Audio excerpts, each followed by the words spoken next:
Yale Real Living Push Button Deadbolt Programming, Master Pin Code Setting. Please note, the Deadbolt will not accept the programming of duplicate pin codes already stored in memory. Your lock is programmed with the default master pin code 123456778.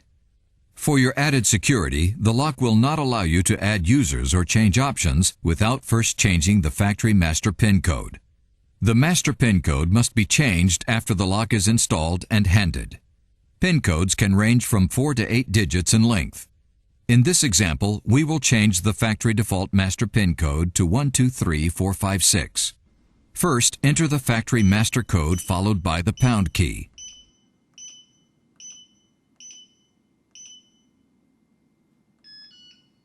Select programming option number 1 followed by the pound key to change the master pin code.